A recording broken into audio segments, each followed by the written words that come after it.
Ya que estamos hablando de un poema que usted la conmovió, usted me dice que no le dio miedo porque usted se sintió soportada con su equipo.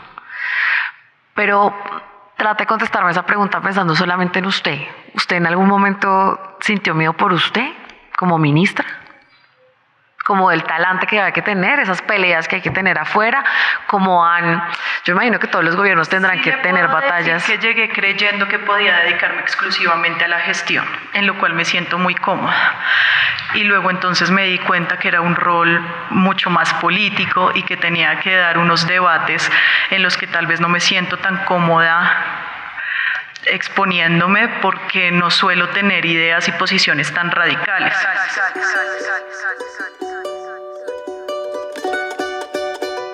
En este episodio del podcast cultural del Espectador partimos de un viaje literario para conocer mejor a quien hoy lidera la política cultural de Colombia. El punto de partida es Ítaca, el célebre poema de Constantino Cavafis que, más que un destino, propone un recorrido lleno de aprendizajes, hallazgos y retos.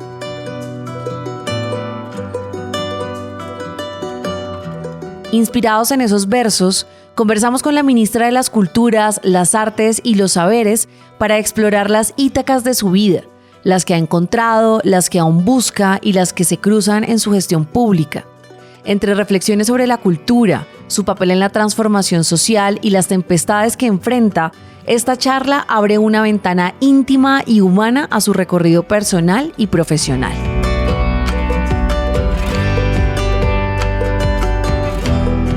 Mi nombre es Laura Camila Arévalo Domínguez y les doy la bienvenida a un viaje que empieza en la poesía y desemboca en las preguntas que nos definen como país.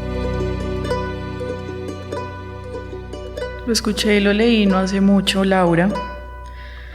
Llegó a mí a través de una persona en la que confío, quiero y admiro mucho. A propósito de un patrón narrativo muy usado en la literatura universal y es el patrón del viaje del héroe, si se quiere. Y cómo nosotros percibimos ese llamado a la aventura, nos debatimos en caminarlo o no, regresar a él, o por el contrario, como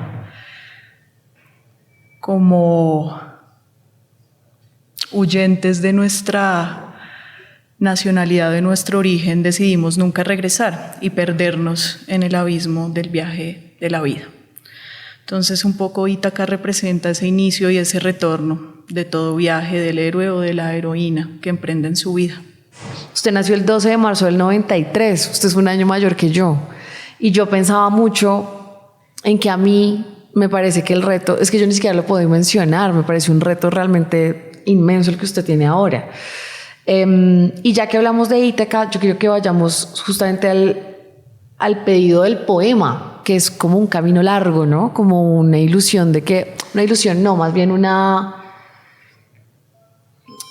propuesta del poema de que ojalá todos lleguemos a nuestro destino, pero no rápidamente, sino que se disfrute ese camino, o bueno, se aprenda en ese camino. Ministra, ¿esta era una de sus Ítacas o este es un paso más en ese camino suyo? Nunca jamás es un punto de llegada, todo es transitorio. Yo creo que hay una dislexia entre la gestión pública, el Estado y reflexiones culturales, literarias, poéticas, espirituales si se quiere. Y toda mi vida vivo con el norte claro de una espiritualidad que sabe que todo es impermanente y que estamos de paso. Este es un capítulo más de la vida, es una parada más de Ulises y va a pasar y seguramente retornaré a otro espacio, pero donde estoy trato de hacer lo mejor que puedo y es un reto, pero también es una oportunidad de hablarle al país desde una visión cultural joven que reconoce su tradición, sus herencias, sus linajes, que reconoce las tradiciones de un país, pero que es capaz de hablarle al futuro. Estamos cansados, creo yo, los jóvenes, de cargar con traumas heredados, que por supuesto debemos reconocer nuestra historia, pero sobre todo debemos reescribir nuestra historia y apostarle a un futuro distinto, diferente, donde sea posible encontrar acuerdos de paz en lo cotidiano, en lo sencillo. Entonces, un poco esa es la oportunidad de que la juventud maneje el Estado Y si la juventud empieza a permear el Estado, creo que nos volveremos mucho más humanos y tendremos una perspectiva de desarrollo más esperanzadora. ¿Pero usted quería ser ministra? Jamás. ¿Y cuando esa idea comenzó a atravesarse? Nunca se atravesó realmente. El anuncio llegó de manera intempestiva y fue un reto personal aceptar el cargo, pero también con la profunda decisión de creer que somos muchos los jóvenes que podemos hacer un cambio estructural y que podemos escribir de otras maneras el Estado, sobre todo desde una perspectiva innovadora. La creatividad que merece la función pública va a cambiar el funcionamiento de la gobernanza de este país. Estoy completamente convencida de eso. Hace falta que entren funcionarios públicos que se piensen otras maneras de gestionar la función pública y se empiezan a destrabar los procedimientos, los mecanismos inherentes del Estado, y todo empieza a cobrar un tono, si se quiere, más humano en el relacionamiento entre el Estado y la ciudadanía. A pesar de que usted quiere, o más bien que usted no, sino en el poema se menciona que ojalá ese camino sea largo, pues usted tiene 32 años, ministra, y estos liderazgos pueden ser fugaces, pero también profundamente nocivos a veces para la imagen o la carrera de una persona, quiera o no quiera seguir con un camino político. Y le quiero preguntar, sobre todo como por esa experiencia que se le pide a un funcionario público, sobre todo en estos términos, como experiencia en gerencia, en administración, y si eso le dio miedo, si no tener ese dominio o esa experiencia previa la asustó.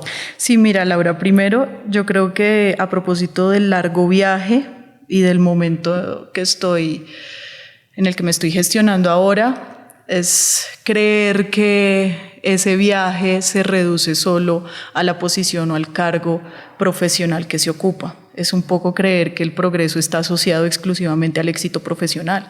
El viaje de la vida es un viaje integral, completo, que comprende varias dimensiones de la vida de un ser: el material, el inmaterial, el sensible, el relacional, y este es uno más de ellos. Entonces, sin duda, el viaje sigue siendo eterno. Y no me asustó, porque creo que siempre he creído que el éxito de cualquier empresa que el ser humano proyecte, sea relacional, familiar, de un proyecto emergente particular o de un Estado o de una institución estatal, su éxito depende del trabajo colaborativo. Y creo que el éxito del Ministerio de Cultura, porque lo percibo como un éxito, sin duda, está en el poder de cada uno de sus funcionarios y de las especialidades que se ha tenido para configurar un grupo que le apuesta a los mismos horizontes de sentido, y tenemos unas claridades éticas, políticas y emocionales frente a la vida. Entonces, el equipo ha soportado de maneras impresionantes la gestión del ministerio. Nunca tuve miedo, siempre me sentí muy cobijada y acompañada. ¿Y ese éxito que usted menciona del ministerio, usted se refiere a la institución en general o al ministerio de este gobierno? Al Ministerio de las Culturas, las Artes y los Saberes de este gobierno, que creo que ha tenido una gestión impecable, con todos los vaivenes y los problemas tal vez en las operaciones de ciertos programas, pero los cambios de valores culturales que ha tenido este ministerio y cómo se le ha presentado a la ciudadanía no tienen ningún precedente. ¿Por qué cree que no tiene ningún precedente? Porque nosotros estamos reconociendo el valor intercultural que tiene Colombia. Con su reforma a la Ley General de Cultura y con todos los programas que nosotros tenemos, lo que hacemos es un diálogo de culturas, dejamos de confrontarnos. Este país tiene que dejar de confrontarse y empezar a dialogar en su diversidad, entender que el otro, el ajeno, no es su contrario, no es su enemigo, sino es su complemento. Y creo que eso es lo que estamos tratando de hacer con todos los programas que tenemos. Claro, ya podemos hablar de cifras, de números, es la inversión más grande que ha tenido el ministerio en toda su historia, y estamos gestionando los programas con mayor cobertura que nunca antes en las administraciones anteriores, pero para mí todo eso es operativo y, si se quiere, cuantitativo y numérico. Pero el verdadero cambio, como ya lo han dicho varios exministros, y la apuesta fundamental de este gobierno se basó en cambiar los valores culturales, un valor cultural hacia la paz, esa palabra que yo siempre digo tantas veces nombrada y tantas otras traicionada, pero la paz se hace con el enemigo, la paz se hace con el que agredió en algún momento de la historia. La paz se hace con el divergente, el distinto a mí, y creo que eso es lo que estamos logrando en este ministerio. Ya que estamos hablando de un poema que usted la conmovió, usted me dice que no le dio miedo porque usted se sintió soportada con su equipo. Pero trate de contestarme esa pregunta pensando solamente en usted. ¿Usted en algún momento sintió miedo por usted como ministra? Como el talante que hay que tener, esas peleas que hay que tener afuera, yo imagino que todos los gobiernos tendrán que tener batallas. Que llegué creyendo que podía dedicarme exclusivamente a la gestión, en lo cual me siento muy cómoda.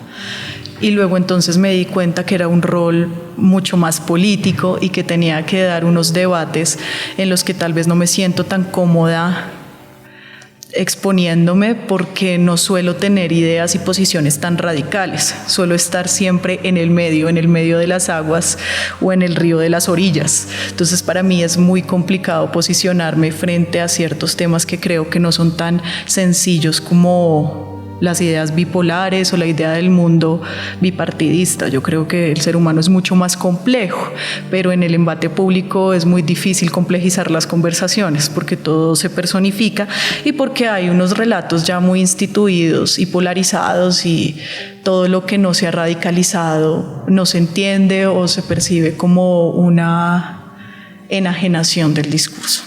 O sea, usted le ha costado tomar una posición, no creo que eso le haya costado, sino un bando, porque me imagino que usted tiene que respaldar al gobierno y su gobierno es de izquierda. Pero es que no, ese es el problema, que yo no creo que el ser humano pueda identificarse en bandos. Ajá. La complejidad y la amalgama de colores y las contradicciones internas que tiene un ser humano con su misma experiencia y con sus formas de llevar la vida, nomás entender que el ser humano ontológicamente es protagónico y antagónico. Claro, es profundamente contradictorio. Correcto. Pero lo que usted está diciendo es muy interesante. Esas contradicciones en un debate político pues resultan siendo, no sé, lo pueden acusar a uno de tibio, por ejemplo, o resulta esperable que una ministra defienda a su presidente o defienda el proyecto político del presidente. Mira, yo siempre he defendido, siempre no, estoy empezando a construir la idea de que el Estado político tiene que permearse un poco de un Estado cultural. Un Estado que se piense su política, que se piense no solo desde los partidos políticos, sino más bien desde la política ontológica del ser. Y creo que en ese momento, en el momento en que la cultura logre penetrar un gobierno estatal, en ese momento vamos a enriquecernos como humanidad y en nuestro sistema de gobernanza. ¿Usted cree que la cultura en este gobierno ha logrado permear esa estructura? Creo que hay avances. Creo que el primer cambio fundamental es el cambio en la clase política.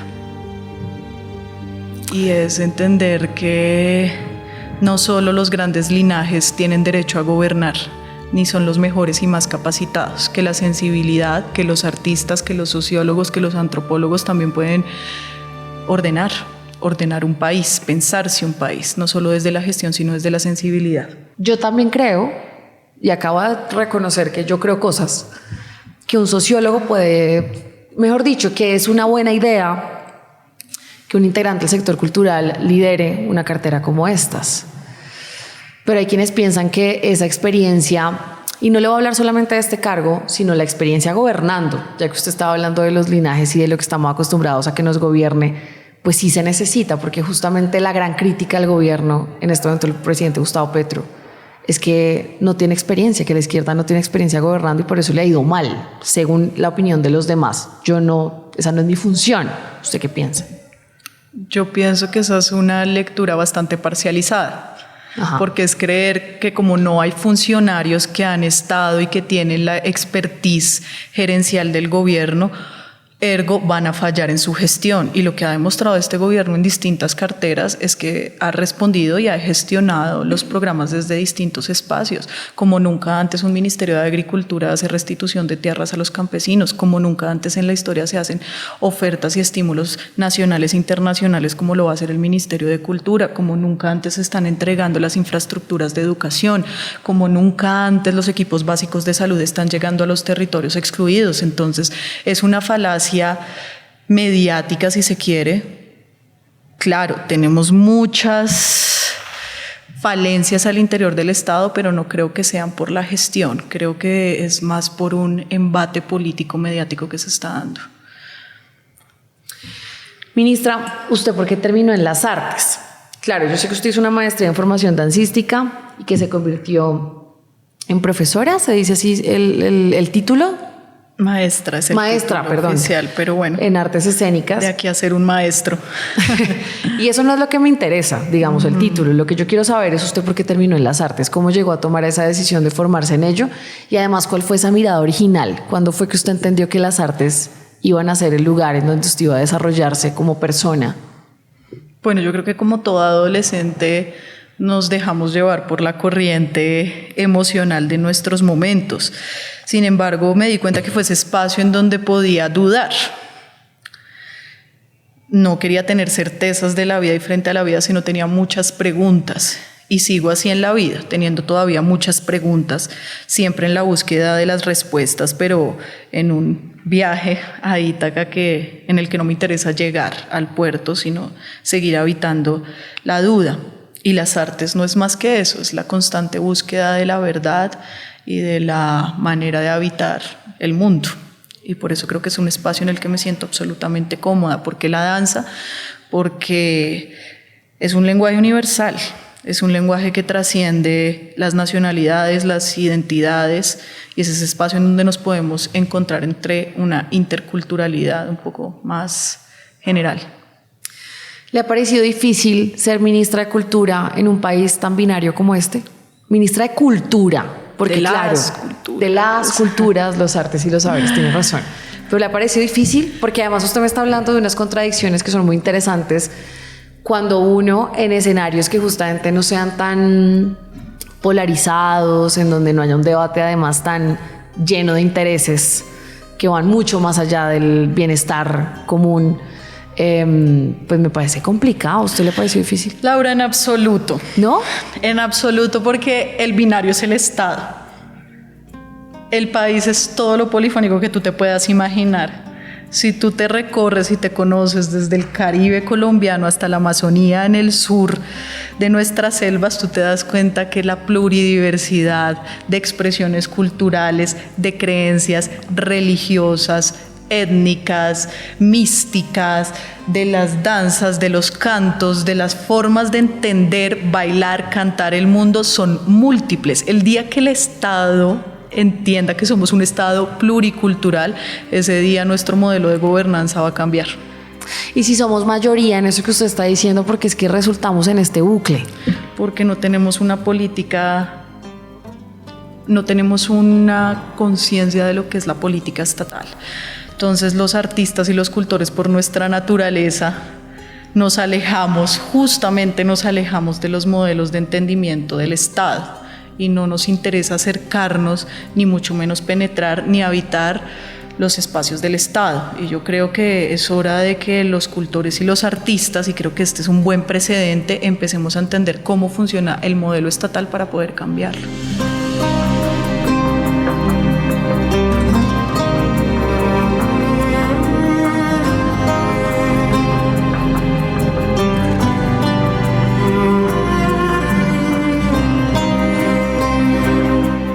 Cuando emprendas tu viaje a Ítaca, pide que el camino sea largo, lleno de aventuras, lleno de experiencias.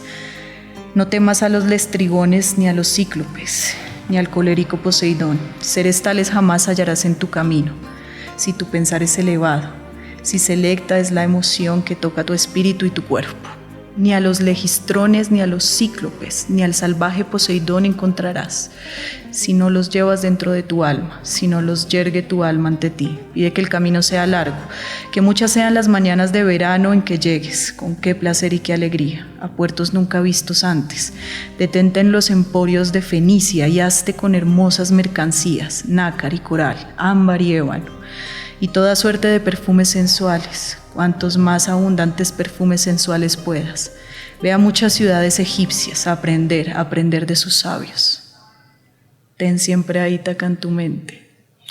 Ministra, dice acá, no temas a los lestrigones, ni a los cíclopes, ni al colérico Poseidón. Seres tales jamás hallarás en tu camino. Si tu pensar es elevado, si selecta es la emoción que toca tu espíritu y tu cuerpo. ¿Usted qué interpreta de eso, de que si tu pensar es elevado? Es si que Laura, me selectas... pones en una situación terrible porque yo creo que interpretar un poema es destruirlo. Bueno, pero es que aquí yo necesito saber usted qué interpreta para yo conocerla a usted. Entonces yo quiero saber usted qué lee ahí. Porque yo puedo interpretar otra cosa distinta, pero me interesa lo que usted lee ahí. De acuerdo. Pues mira, Laura, sucede que yo sí soy muy afín a todos los mitos fundacionales y a todos los patrones narrativos de la historia, porque creo que es la fuente de relacionamiento y de los valores culturales de todos los pueblos universalmente. Y yo creo que Calazo lo que intenta hacer es, Cavafis, ¿cierto? Constantino Cavafis. Cavafis lo que intenta hacer es tratar de relatar esa manía que tenemos los seres humanos de ver enemigos y de ver obstáculos distintos a nosotros mismos. Ok. Pero sí veo que esto es lo que me parece muy interesante, justamente, de que usted elija un poema y yo le pueda preguntar qué leí usted, porque yo leí otra cosa. Y entonces hablemos de esa enemiga que puede ser usted a veces consigo misma. ¿Usted cuándo ha sido su enemiga durante esta administración? ¿Cuándo le ha tocado vencerse a usted? No, diariamente, Laura. ¿Sí? Sin duda. Póngame un ejemplo. Uno chiquito. Le pongo un ejemplo. Pues el que le estaba comentando ahora, cuando tengo que salir a posicionarme frente a ciertos temas políticos que creo que tienen una complejidad y requieren una argumentación y un diálogo mucho más amplio y que se simplifican y se vociferan titulares, pero que no entienden la profundidad de los temas, me cuesta muchísimo y peleo todo el tiempo con eso. Vayamos a esta parte del poema para hacerle la siguiente pregunta. Pide que el camino sea largo, que muchas sean las mañanas de verano, en que llegues con qué placer y alegría a puertos nunca vistos antes. Detente en los emporios de Fenicia y hazte con hermosas mercancías, nácar y coral, ámbar y ébano y toda suerte de perfumes sensuales. Cuantos más abundantes perfumes sensuales puedas, ve a muchas ciudades egipcias a aprender de sus sabios. Usted ha trabajado mucho con comunidades indígenas y ahorita me habló de la pluriculturalidad de este país y me imagino que ha conocido a muchos sabios. Se ha encontrado con mucha gente que seguramente le ha mostrado muchos de esos amaneceres que no ha visto antes. ¿Usted qué se lleva, o más bien no qué se lleva, sino qué ha recolectado, qué es lo que en este momento resaltaría de esos aprendizajes con esos sabios? Laura, sucede que yo creo que el sabio está a la vuelta de la esquina. Ajá. No creo que sean los grandes maestros, los grandes sabedores, sabedoras, madres, padres, que por supuesto lo son, algunos de ellos lo son, y en ciertas comunidades étnicas, afrodescendientes, pero también occidentales existen. Pero el sabio es el vecino, el sabio es el tendero, el sabio es el secretario, el sabio es el asesor que está al lado tuyo, es tu vecino, aprendemos de todos los sucesos, entonces la sabiduría está en todos. Y yo creo que eso hay que reconocerlo en este país, dejar de categorizarnos bajo esos paquetes de identidad y entender que todos somos maestros de todos un poco. Y en esos viajes justamente, porque claro, todos podemos pensar o apresurarnos a pensar que puede ser un sabio el líder de alguna comunidad, ¿no? Que es el que hay que consultarle. Pero seguramente usted al salir de Bogotá y yendo a esas culturas que para nosotros son absolutamente desconocidas, ha descubierto cosas de este país, cosas que nosotros no sabemos desde aquí, desde la capital. ¿Tiene alguna de esas revelaciones que le haya marcado mucho, que le haya dejado pensando? No creo que haya sido una experiencia en particular, sino la suma de varias experiencias las que me llevan a pensar que como Siddhartha en su búsqueda de la verdad, no me estoy comparando ni mucho menos, ni más faltaba, pero sí entender cuáles son esos mitos fundacionales que se repiten en una y otra creencia, en una y otra tradición, en una y otra historia, en una y otra religión, y cómo la teología comparte más elementos que las que los distan. Entonces es un poco entender que hay un poco de verdad en cada espacio, en cada territorio, en cada creencia, en cada religión. Uno suele hacerse esta pregunta casi que automáticamente siendo periodista y hablando con un funcionario público, sobre todo en un cargo como el que usted está, en preguntarse qué va a hacer después, sobre todo si va a seguir en política o no. Pero por la elección de este poema que usted hace y por lo que además me ha dicho durante la conversación, pues yo me pregunto mucho como por su destino, como por su Ítaca sobre todo, y sobre todo usted con qué sueña. Usted después de esto con qué... Laura, sinceramente no me interesa. Así como me llegó este rol que estoy ocupando hoy intempestivamente, así recibo el futuro. Lo único que yo tengo en las manos es el presente y es hacer lo mejor que puedo hacer, y esas otras paradas llegarán. ¿Cuáles? No sé, no tengo idea, no me interesa indagar, preocuparme por eso. En este momento tengo suficiente con mi presente. ¿Usted no tiene un proyecto a largo plazo definido? No. ¿No? No, en absoluto. Nunca lo he tenido. ¿Y no le da incertidumbre eso, no la angustia? A veces son pensamientos fugaces, pero trato de no permanecer mucho en ellos. A mí me parece especialmente difícil cuando uno hablando, le voy a poner un ejemplo, en el periódico, de los números y de los clics y de que esto es un negocio y de que justamente hay que hacer cosas para sostener el negocio, uno puede argumentar que no todos se sostienen esos números, que hay valores, hay efectos que no se pueden demostrar, cuantitativamente, porque además son son imposibles de medir en términos de números, de cifras, pero sí con el tiempo, con la suma del tiempo, con los efectos que tienen, por ejemplo, las culturas y las artes.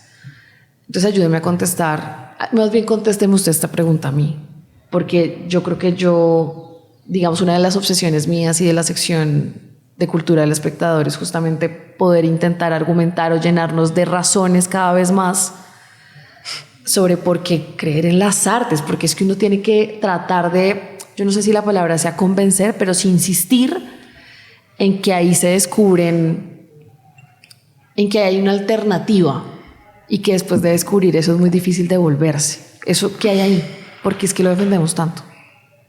Es que yo creo que hemos caído en un error desde el sector cultural, y es tratar de permearnos del lenguaje institucional, y deberíamos estar jugando a todo lo opuesto, y es tratar de permear el lenguaje y el modelo institucional al lenguaje cultural y a unos lenguajes artísticos. Es difícil, es muy difícil, pero yo creo que se empieza a lograr en los relacionamientos, en los discursos, en la política de gestión al interior de las instituciones, en la manera en que se exponen los progresos del sector cultural, que por supuesto se pueden valorizar en cifras. Acá todos podemos hablar de que el sector cultural ha aumentado en 3 puntos el PIB de la nación, que las industrias culturales cinematográficas en Colombia ocupan el 5º lugar en la industria cultural latinoamericana, y podemos hablar de todo el turismo cultural y de las economías populares y cómo el sector artístico y cultural beneficia económicamente a la nación.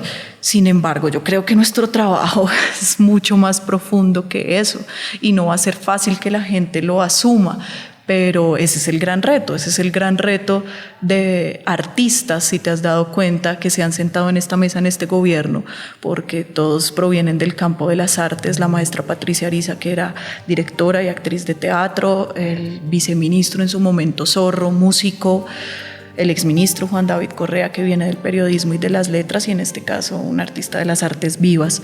Y lo que hemos tratado de hacer en todos los momentos es cambiar el relato de progreso, porque si el progreso sigue estando asociado a la idea de poder adquisitivo, de capacidad monetaria, vamos a seguir en una estructura estatal y mental que nos va a impedir generar un cambio de valor cultural. Lo primero que tienen que cambiar son los valores culturales, y eso es lo que hemos estado tratando de hacer desde estos liderazgos. Ministro, ¿usted trabaja de domingo a domingo? De domingo a domingo. ¿Y tiene tiempo para leer, o para leer poesía, o para escuchar música, o para ir al cine? Laura, no mucho. Y esa es otra de mis peleas interiores. Sí. Peleas con el lenguaje institucional, porque al hablar y repetir día a día los mismos conceptos, los mismos procedimientos, los mismos mecanismos, se va automatizando la gestión. Y eso es muy peligroso porque se va uno mimetizando en la estructura y pierde el sentido. Entonces todo el tiempo es un llamado a tierra, y si algo trato de hacer es volver al cuerpo. ¿Y cómo hace eso? ¿Cómo se...? Volver al cuerpo, aterrizar los pensamientos y volver al cuerpo, porque desde el pensamiento no logro nunca nada. ¿Y cómo vuelve al cuerpo? A través del movimiento. ¿Y eso cómo lo haces? ¿Una rutina que hace bailando? Yo sola no, siempre tengo mis maestros. Ahí sí le tomo la palabra, de danza, que me han acompañado en este camino, incluso antes de comenzarlo, y siempre es un refugio.